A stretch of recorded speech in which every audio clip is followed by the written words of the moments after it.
Thank you both for submitting to Viet Film Fest. Congratulations on getting in.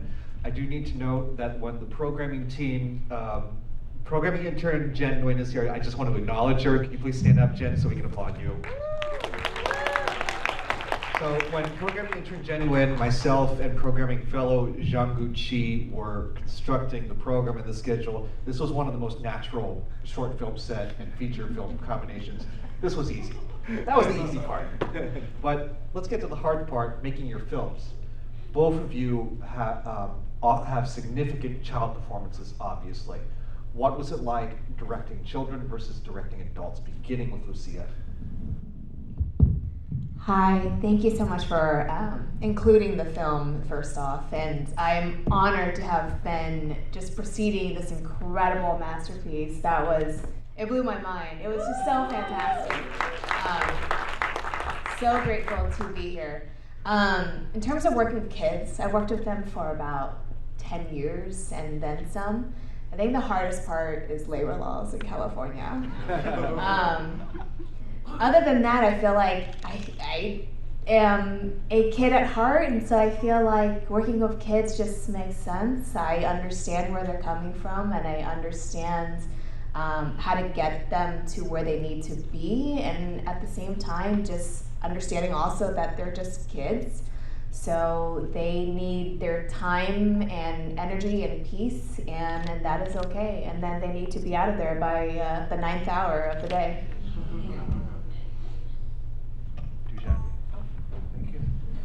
So speaking of labor laws, we also have labor laws in Europe, but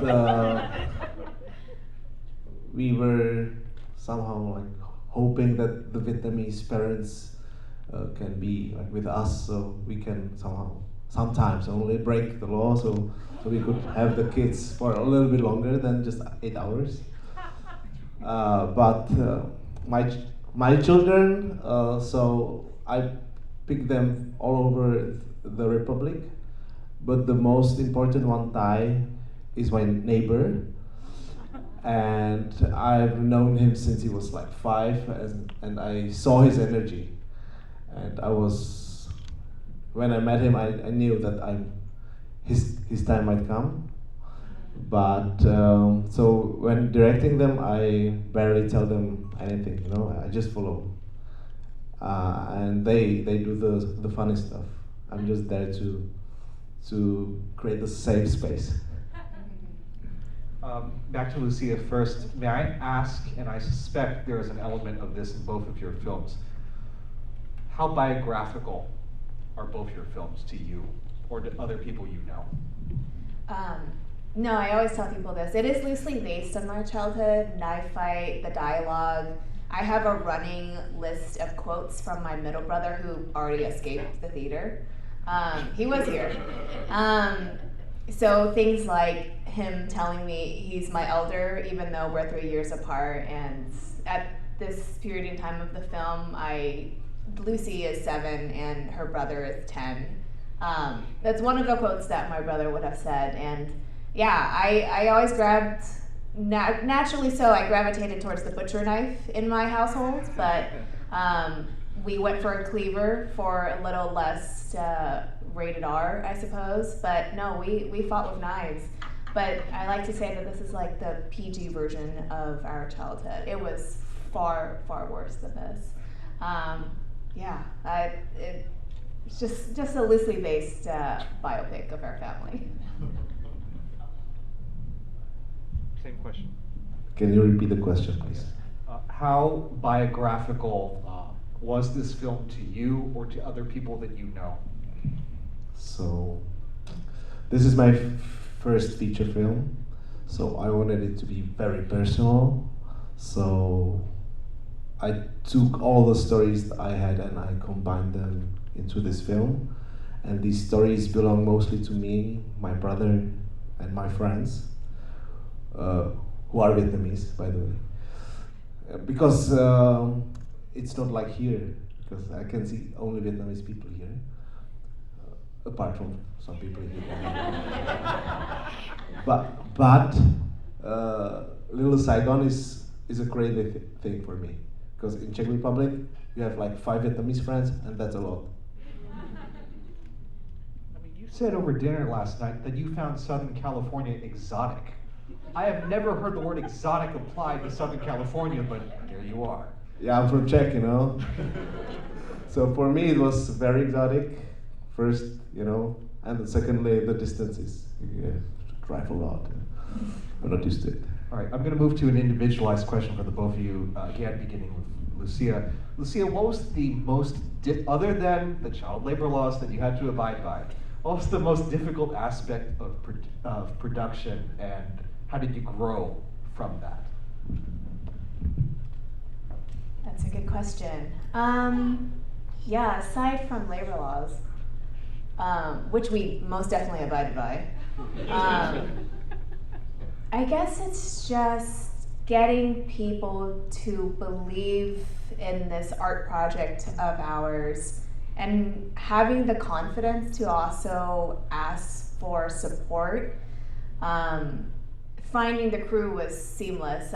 We got our block of people over there in the corner, back corner, who all lovingly worked on the film and gave us their heart and soul to this project. But yeah, money speaks, and everything at the end of the day costs so much, and I think trying to find the funds to just make what mine was an 8-hour short, and I can't even imagine your film. Just finding people who trust us to create this silly little project and open their wallets. I think that was the hardest part, but also finding the confidence to be like, hey, we have something really fun and it's special and personal to us. Just raising the initial seed, I think that was the hardest part, but I think that I have faith for our little group of artists to create the next thing, because I feel like we made something that was really dear for us and hopefully was universal enough for audiences that have seen it. Thank you, Lucia. And Dushan, your question. Your film obviously splits itself up into three. The 3 points of view of the father of Tai and Kim. Can you explain to us why you decided to divide your film as such rather than going about it in a linear fashion? Yeah. So this, when I wanted to make my first feature, this was the first idea that came to me, that I want to explore different perspectives, because sometimes you hear a story and you think, and you hear just one side, and you suddenly jump on this and you believe it. And then you met the other friend and he tells you a little bit something different. So this is my way of saying, hey, perspectives are important. And I was running away from my trauma with my parents, because I don't have to tell you, you're Asians. So I was running away from it because I didn't want to include it in my film, but after 6 years of writing, it still was somewhere in the back that I had to pull it out and to finish the script. Final individualized question for the both of you.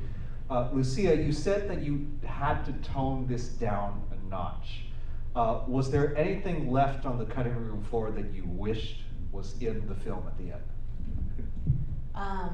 Nothing that we filmed. This is all very intentional in terms of how we would have depicted it for a screen and for audiences and working with children. My brother, who I mentioned was here, we had one afternoon where we decided to play on top of our washer and dryer in our old apartment, and he decided to be inside the dryer and I was on top of the machine, and I rolled over and hit the start button by accident in the dryer and he was tumbling. And I panicked and I grabbed him out and he's like, let's do it again. So that didn't make it into the film. I didn't feel like I should be encouraging, not that I encourage children to be playing with knives, but if you gotta fight, you gotta fight. but not in a washer and dryer machine. And cops have showed up to our house. It was a whole thing, and we would always have a script as to where our parents were because they were never home. We took care of ourselves, and then we made it out because that's what we do as latchkey kids, and we're all gonna be okay. Dujan, your film ends obviously with the shots of the family restaurant and all of the Czechs saying, "Oh wow, this food is great." I must imagine that again, this is your North American premiere. You've had some successful showings out in the Czech Republic. What have the majority white Czech residents said to you about your film, and how did they react to it compared to the Vietnamese audience there? Like the audience? Yeah. I have to say that the Czech-Vietnamese relationship in my country is something very special. The Czechs, they love our grocery stores, our nails studios, our food, and because we provide very good service. So they really loved us, and they were always curious what is behind like this everything. And this film offered them this like a window where you can finally see how it is. But when we showed this film to the Vietnamese who just recently came to Czech Republic, like 5-10 years max, so these people were very angry about the film. And because they are, they get to see only propaganda films and very epic fairy tales. So if you show them something real and rough, they might get scared. But they don't know yet that they like the film. They will. I'm going to add on to that. I'm sure some of you have seen some of the major studio Vietnamese films that have come this way. A lot of even the period pieces are heavily sanitized. Some of that post-war life, it was a lot harder than is shown. I can think of a lot of films right now, but I'm not going to, because it's your turn. Do you have a question for either of our two filmmakers or for one of them? We already have a few hands. Bree, I noticed Jenny first, and then we'll go to you. Oh, well then take the mic.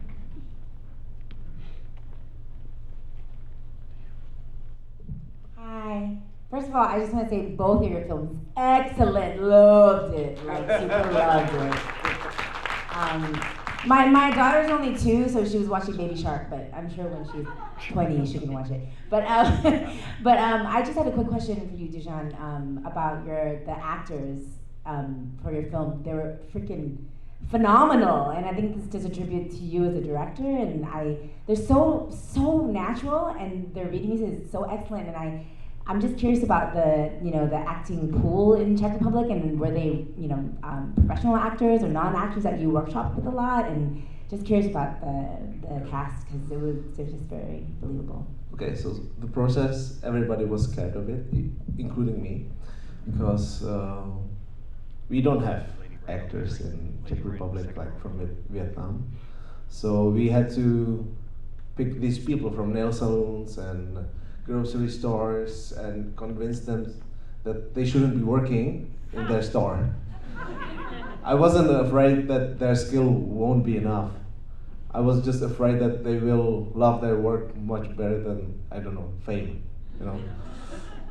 So my casting director, who is Czech, and she doesn't have like any Vietnamese experience, so she found like most of these people. And it was a really like nice story about how a Czech girl got 100 Vietnamese people from all the businesses around the Republic. So, and thanks to this, we created a database, and we are selling them now, the people. So Vietnamese of me.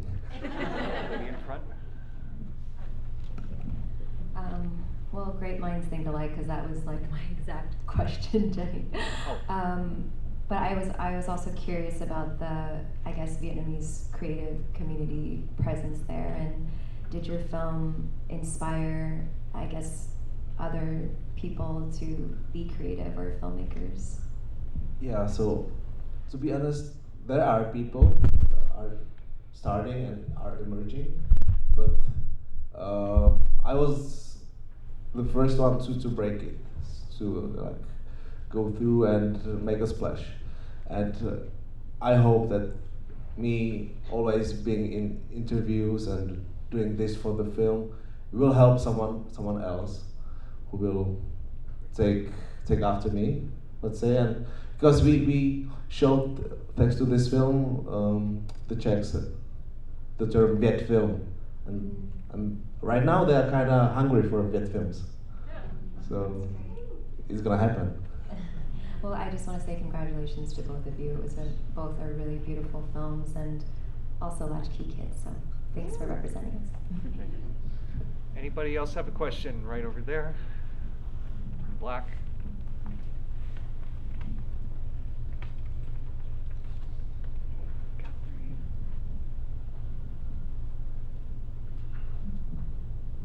First of all, I want to say both of those films were really wonderful, and thank you for sharing the stories with us. My question is for Dusan about the music that was curated in your film.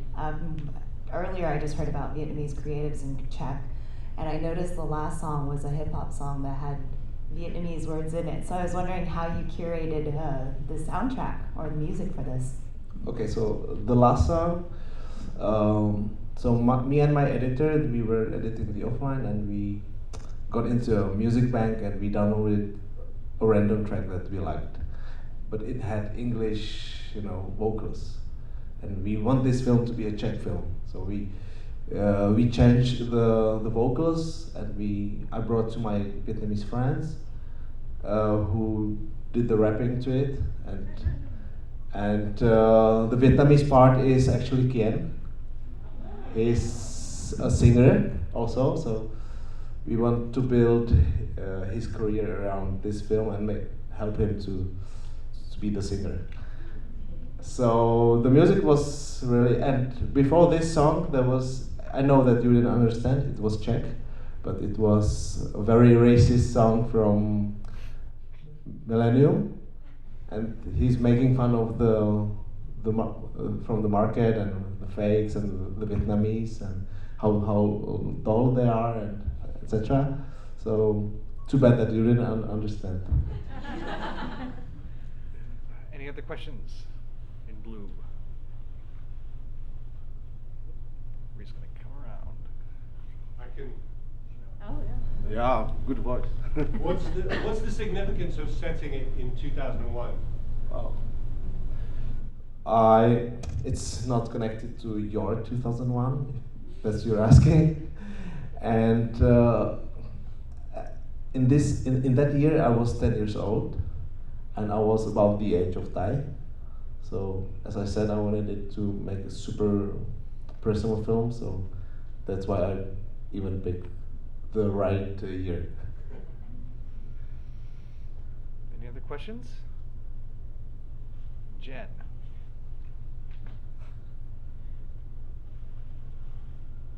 Can we have a round of applause for Bree running around?